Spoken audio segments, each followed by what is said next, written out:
What's going on, guys, and welcome to my 2023 F1 season predictions. We did this last year. We're going to be doing it again this year, a little bit later than I was maybe expecting, but I was on holiday. I would have got it done over the weekend, but I was on holiday all of last week. So, yeah, a little bit later than expected, but we have got it here today, hopefully coming to you on Wednesday, the 1st of March, which is when I'm recording this as well. So yeah, basically going to be doing the same as we did last year. It's going to be my personal opinions, my personal predictions based off testing and just off general form of teams and drivers over the past year or two and everything. Constructors Championship from 10th, the team that I think is going to be last, to first, and the same with the drivers from 20th to first. Remember, these are my personal opinions, my own predictions. It's all a little bit of fun. Yeah, we have I don't know, I haven't gone too crazy with the predictions, but we might have a few out there that are maybe a little bit more bold than others. But let's get started with P10 for constructors, and that is Williams. I've gone for Williams. They had a pretty decent testing actually, but I mean, although that I wanted to do this after testing to at least have an idea of how teams would about where teams would be, you still don't really have much of an idea because you don't know how much fuel cars were running at what times and what exactly they were doing, and you don't really have the best idea, but it's just a bit of an idea. And although Williams seem to do pretty well, they've got a rookie in Logan Sargent on the team, in the team this year, and I just can't see Williams really progressing a whole lot in the next couple of years. So that is why I've put them in 10th. In 9th place, I've gone for AlphaTauri. Now, they finished 9th last year, and that was a bit of a shock because I think they finished 6th in 2021. So it was a big downgrade for AlphaTauri.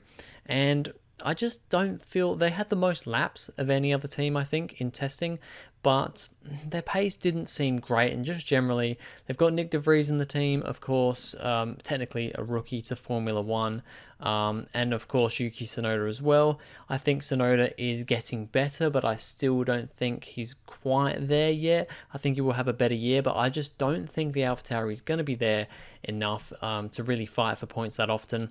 So I've put them in 9th place. In 8th, I've gone for Haas. So at the moment, I think these are the same. This is the same order as the teams finished in 2022. So maybe a little bit boring in that regard. But yeah, Haas, of course, no longer Mick Schumacher in the team. They've now got Nico Hülkenberg alongside Kevin Magnussen. And I think that's going to be a stronger lineup. I do think they'll score more points this season, but I don't think they look quite as good as they maybe did at the start of last season. So, but I think they will do better because later on in the season they kind of tailed off a bit. I think they'll do better later on throughout the season. But yeah, I still don't think they're going to be able to really, fight. They're going to be able to fight in the midfield, but I think they're going to be towards the back most of the time. So, yeah, P8 for Haas. 7th place, I've gone for Alfa Romeo. This is the first change because Alfa Romeo actually finished 6th last season. I've put them down to 7th. Their testing was okay. I mean, well, that's pretty good actually. Zhou Guanyu went fastest in on day 2 of testing. But other than that, I just, they kind of went a little bit downhill in the second half of the season last year, and I ultimately just can't see them really progressing. And I think there's other teams that maybe are going to progress further more than Alfa Romeo. So that's why I've put them in 7th place. Now in 6th place, I've got McLaren. So I have put McLaren down a spot. To be honest, it's actually higher than what I've seen a lot of other people, where I've seen a lot of other people put McLaren, because they did not have a good testing. Testing was terrible for McLaren. Probably the worst team in testing, to be fair. And if you're going off pace, honestly, they're probably 9th or 10th. But I don't think they are that bad. I think they're going to struggle in the first couple of races like they did in 2022, maybe to more of an extent here. They've got Oscar Piastri in the team now, which, yes, Daniel Ricciardo wasn't performing, but now they've got a rookie in the team. I do think in the long run he will do better than Ricciardo because for whatever reason that car just didn't work for Ricciardo. I think Piastri will do better later on, but he's going to take a little bit to get used to it, I think, get used to Formula One and everything.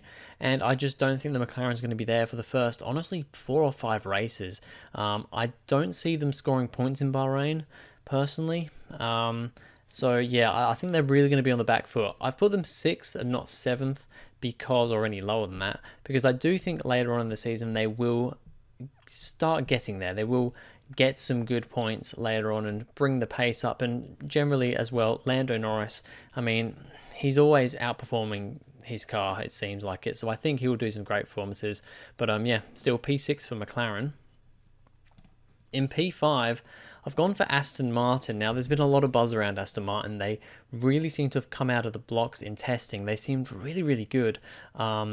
So, yeah, some people are putting them even higher. I don't know about that. I think maybe they'll start the season well, but I've put them P5. I think they're gonna do better than they did last season. I think they finished P7 last season. I think they're gonna do better than that. But yeah, P5 is where I am putting them. And then P4, I've gone for Alpine. Alpine didn't look great in testing, to be fair, but I think generally their pace is going to be decent. I think the pairing of Gasly and Ocon is going to be decent as well. Maybe a few little issues between them too, but on the whole, I think they're going to fairly comfortably, for the majority of the season, have the 4th quickest car, maybe the 5th at the start, where Aston Martin might be ahead of them, but I think they will come better and yeah, finish 4th in the end. And then we have P3, and I've gone for Mercedes once again. I was very tempted, before testing, to assume and just kind of presume that Mercedes were going to be fighting for the championship this season, and I mean they still could be, but going off testing, it doesn't look great for them. They seem to still have the issues. They just still don't seem to have the raw pace and the feel in the car. The drivers just don't seem to be enjoying that car just like they did last season. Not with the crazy bouncing anymore, but just the car doesn't seem to really be working very well. I mean, Toto and everyone went on all about, oh, we're going to forget about this car, we're going to throw it in the bin, burn it, and we're going to start again. But then they've come to 2023 with essentially the same car concept. It's still the kind of zero side pods thing. So I'm a little bit surprised that they're continuing on with that, based off how much they were disliking it and how much they wanted to get rid of it last season. I'm surprised about that, and I do personally think that they're just, I don't know, they're trying to go with this design, but it's just not working. Maybe once again later in the season they'll come to a little bit better, and I do think they will be better this season than they were last year, but I still don't think it's going to be a great one for Mercedes. In second place, I've gone for Ferrari. Difficult between Ferrari and Red Bull, but I'm putting Ferrari here because Red Bull just honestly seem inevitable. But I think it's going to be tighter this season between the two. Ferrari seem to once again have a good car. Yeah, not really much else to say. And then in P1, of course, Red Bull Racing. I do think Red Bull are going to steal this one once again. They've had, because of the cost cap thing and everything, they've had less wind tunnel time and all that stuff. But I still think they're going to come out. They seem to have the quickest car. I mean, they just seem inevitable, honestly. Max and Red Bull seem inevitable all the time now. And I think it's going to be closer, but I do think Red Bull will take the constructors. All right, so on to the Drivers' Championship now for 20 drivers, all 20 drivers. So starting off in P20, we have Logan Sargent. I said that Williams probably going to be number P10 in the constructors, and I have to put Sargent in last place. I think he's a good driver, but he had moments in F2 last season where for a rookie season, it was really, really good. But he did have moments towards the end, especially where he had a lot of bad luck as well. But yeah, I don't think he's the greatest driver in the world. And I just personally think that with that Williams, he's going to have to get up to speed and everything. He's not going to be able to do great. I think he's going to do better than Latifi, but it's still going to be P20 for me for Logan Sargent. In P19, I've gone for Nick De Vries. Similar sort of thing, really. He did that one race last year with Williams, actually, and scored 2 points for them in Monza. But I don't think the AlphaTauri is going to be a very good car. I think that my cat's moving around in my in the behind the window, behind the curtains. Yeah, I just don't think that AlphaTauri is going to be very good, and personally, I do think Tsunoda is going to get the best of De Vries. In 18th place, I've gone for Albon, Alexander Albon. Same sort of thing as Sargent, although I think Albon will do a better job just because he's more experienced and he's pulled out a lot of good performances last year. And I do think Williams will be closer to the rest of the field this year. So, you know, maybe a few more points for Albon, maybe a couple of points for Sargent. But yeah, similar sort of thing going on there. And the same goes for Yuki Tsunoda in P17. I think he will get the best of De Vries, but as long as he takes to the role of team leader well, then he can do very well, and depending on where that car is. But I have a little bit of a worry of Tsunoda that, from what I've heard, De Vries is he's very kind of forward and talkative, and he will say what he thinks and what's wrong with the car, whereas Tsunoda, he says what he thinks, but I just don't know if he really has the communication skills to, communicate with the team to get the car progress forward. So I think he will beat De Vries just on the whole thing of he's had 2 years experience in Formula One and he's a very good driver and he is starting to iron out a lot of those mistakes. But I still think it will be a struggle for him and AlphaTauri. In P16, I've gone for Kevin Magnussen. I do think that Magnussen will be the weaker of the two Haas teammates, but I think it'll be very, very close, and so close, in fact, that I've put Nico Hulkenberg as P15. I think those two will be very, very close on track in the points. Just bringing home some solid, decent, P8s, P9s, P10s for Haas is probably about as much as we're going to expect from them. But I think both Magnussen and Hulkenberg will do a pretty good job as long as they get along with each other, which they seem to do now. The whole suck my balls thing has been left in the past. We could still have some fiery moments with them on the track, but I think on the whole, it'll be a good partnership, and Haas will just do about as much as they can to get the points they can. In P14, I've gone for Zhou Guanyu. I think that Alfa Romeo is going to be about where it was last year. But, we saw towards the end of last year that Zhou really did... he really did start to get the better of Bottas, to be honest, when that car unfortunately wasn't at its best. But he did a very good job at the end of last season, and yeah, I think he finished like P18 last year, but I think he'll do better than that this year. And yeah, be a lot closer to Bottas. In P13, I've gone for Lance Stroll. Now, he's a bit further down than Alonso. We'll see Alonso a little bit later on. But I just think, a couple of reasons. Firstly, I just don't think Stroll is the best driver in the world. He really has a lot of issues that he has to iron out. And personally, I do not see him getting the better of Alonso. Definitely not. And also, it looks like he is very likely to miss the Bahrain Grand Prix. Possibly, depending on how long it takes for him to recover, he could miss the first couple of rounds. So that will definitely put a dent in his points as well. Missing points from 1 or 2 rounds could have a big significance, especially if Aston Martin is as good as we kind of think they might be at the start of this season. So that's why I've put him in P13. In P12, I've gone for Valtteri Bottas, only 2 positions ahead of Zhou. Not really a whole lot more to say here. I think, once again, Bottas will have a good start to the season. I just have a feeling that the Alfa Romeo maybe once again will kind of, step back a little bit like it did last year and not be quite as good as it was at the start of the season. But Bottas will make the most of it when it counts. And then P11, I've gone for Oscar Piastri. I've... got a McLaren driver not in the top 10. I think Ricciardo finished P12 last season with a car that was, convincingly 5th fastest. At times, I think 4th fastest. But yeah, Piastri P11, I think he'll do a pretty good job, to be honest. I think it might be a little bit of a shaky start, especially with how the McLaren's going to be at the start of the season. But I do believe, and it could just be because McLaren's kind of... I don't know. McLaren is the team that I choose to support. I really like Lando Norris. I've literally named my dog after him. My dog is called Lando. Orange is my favorite color, so I love McLaren. I love the papaya.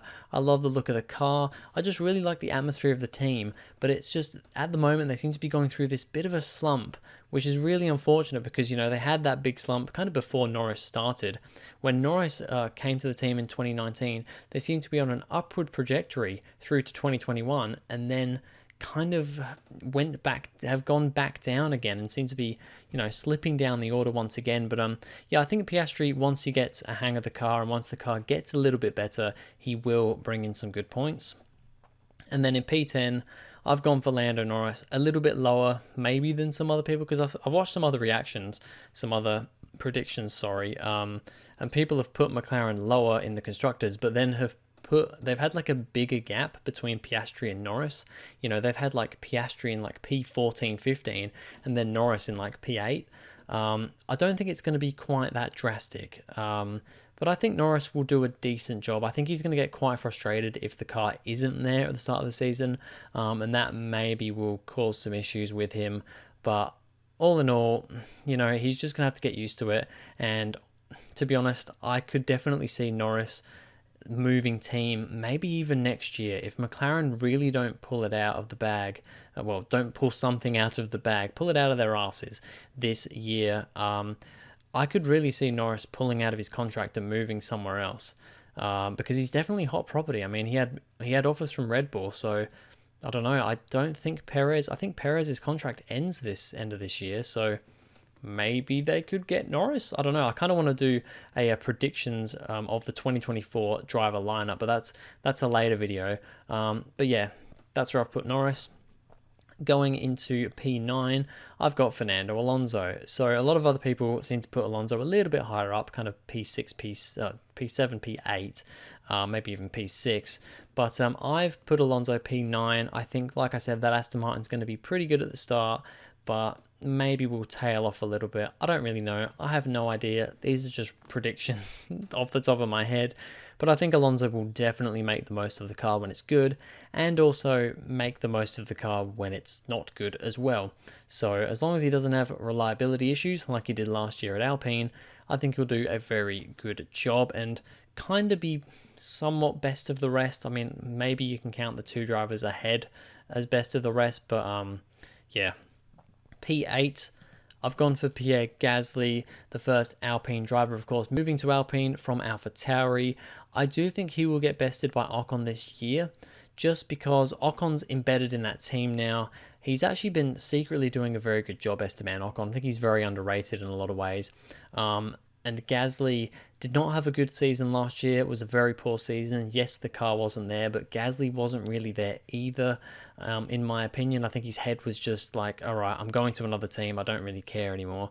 So hopefully he can pull that back a little bit this year, but I do think he will get bested by Esteban Ocon, who I've put in P7. So I guess he's kind of best of the rest, because I do think Alpine will be a little bit further off the pace of the top three for the majority of the season. Maybe not at the start with how Mercedes are looking, but yeah, I think it'll be close between the two Alpine drivers, but I do think Ocon will come out ahead. And then we go on to the top six with George Russell in P6. Yeah, I think Hamilton will get the better of Russell this year. Will he get frustrated if the car's not there? Probably. I guess it also depends if the car isn't there at the start of the season. Do they go down the route of, you know, trialing Hamilton again with, you know, with different setups and stuff like they did last year? Maybe. I don't know if Hamilton would want to do that again. If the car's not there, maybe he doesn't have a choice. Maybe, with how good Russell did last year, they should even it out a little bit or give it to Russell this time. I don't know, but I'm putting Russell P6 and I'm putting Hamilton P5. I think it will be close again between these two, and I think they're both really, really good drivers. But I just don't think Mercedes is going to be there this season. We move on to the top four with number 4. I've just accidentally unclicked the wrong one. Number 4, Sergio Perez. Yeah, not really much to say, really. I think Perez is going to do a good job. The reason I put in P4 and not like P3, P2 is because I do think it will be closer between Red Bull and Ferrari this year, and I hope it is. But also, yeah, I think Sainz will also step up as well when that car is better. And that's also why I've put Carlos Sainz in P3. I think with that Ferrari being a little bit better, Sainz could get the better of Perez. There were moments last year where I definitely think Perez was the better driver of the two, mainly the first half of the season. Second half of the season when, to be fair, Red Bull actually was fairly convincingly, I think, the better car over the two with Ferrari.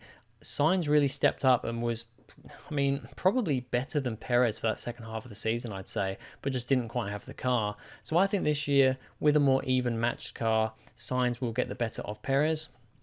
And then for the top two, in second place, I've gone for Charles Leclerc. I'm not, I mean, maybe this is just me trying to jinx it again, but I'm not putting Leclerc P1 this time. I think Max is unstoppable. I think he will just maybe not dominate. I really hope, and I do believe that it will be closer this year. It won't go down, it might not go down to the last race, but maybe the last couple of races for the title. But I do think that Leclerc will be bested this time, once again, by Max Verstappen, who will take the title for the third time in a row. He's just unstoppable. He's just such a good driver, and when that car's tailored to him, there's not really anyone that can stop him. So yeah, that is my predictions for the 2023 F1 season, drivers and constructors predictions. Let me know down in the comments below what your predictions are. Do you agree with me? Do you think I'm totally bonkers? Do you think McLaren should be winning, or McLaren should be last, or Red Bull, I don't know, should be in the midfield? I mean, you could say that they should be there, but do you think they'll be there? What are your predictions? I'd love to know it down below.